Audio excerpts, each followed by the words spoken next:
Berdasarkan rekaman video operasi yang dirilis CENTCOM, penegakan hukum di koridor laut strategis melibatkan patroli intensif dari kapal perang Angkatan Laut Amerika Serikat, jet tempur FA-18, serta helikopter pemantau.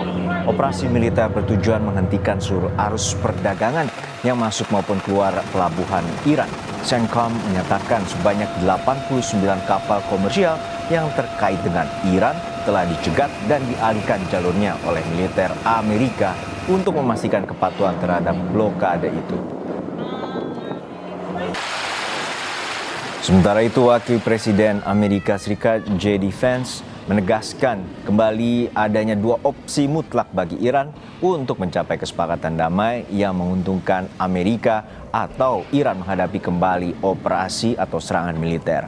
Namun ia memastikan konflik ini tidak akan menjadi perang yang tanpa akhir. Saat ini pemerintah Amerika terus membuka diplomasi sembari tetap menyiagakan kekuatan militer sebagai langkah antisipasi jika negosiasi dengan Iran buntu.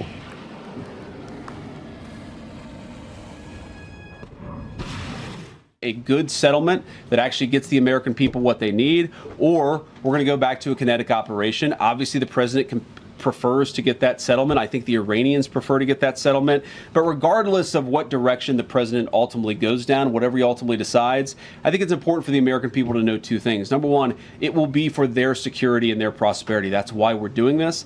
And number two, this is not going to be the sort of thing that lasts forever. I think a lot of Americans, especially in my generation, who are worried about forever endless conflicts, we have to remember, I think you said 11 weeks, a big chunk of that has been a ceasefire. This is not a forever war.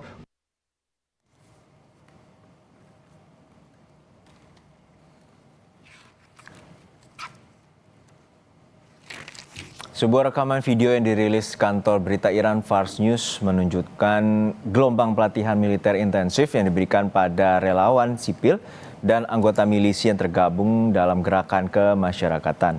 Fokus utama simulasi ini adalah penguasaan taktis senjata pertahanan udara portable buatan dalam negeri yang di kalangan media lokal dijuluki sebagai pemburu F-18. Pelatihan massal yang digelar di area publik dan pusat wilayah itu bertujuan untuk membekali masyarakat sipil dengan kemampuan pertahanan dasar guna menghadapi skenario infiltrasi udara Amerika.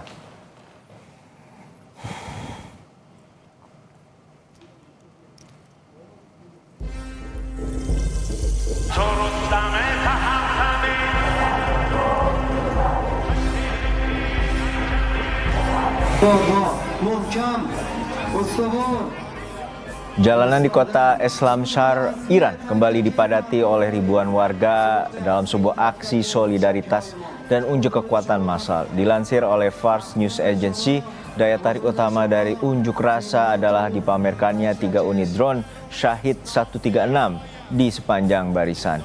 Drone penyerang tak berawak buatan industri Iran ini dibawa melintasi kerumunan sambil ataupun simbol kesiapan tempur dan ketahanan nasional. Kehadiran fisik drone militer di tengah permukiman warga juga diklaim sebagai pesan keras kepada pihak asing, terutama Amerika Israel, bahwa setiap upaya pelanggaran kedaulatan Iran akan menghadapi perlawanan.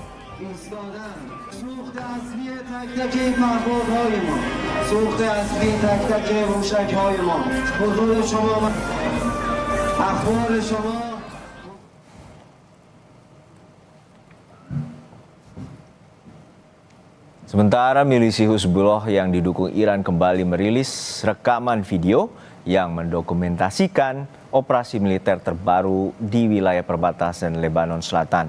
Dikutip dari kantor berita Lebanon Al-Manar, video itu ditampilkan detik-detik serangan menggunakan rudal anti-tank berpemandu yang menargetkan 1 unit tank utama jenis Merkava milik Israel.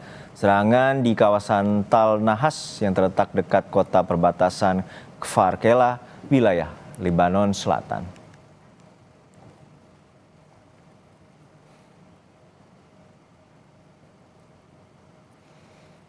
Uni Emirat Arab menyatakan sebuah serangan drone telah menyerang pembangkit listrik tenaga nuklir Barokah.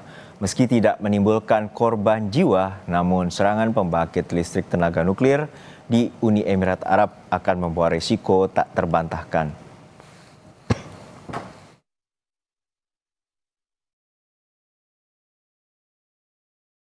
An attack on the Barakah nuclear power plant in the United Arab Emirates has threatened the nuclear safety in the United Arab Emirates.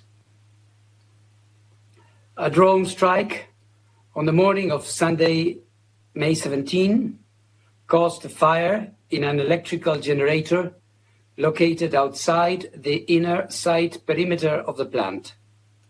Radiation levels at the nuclear power plant remain normal and no injuries.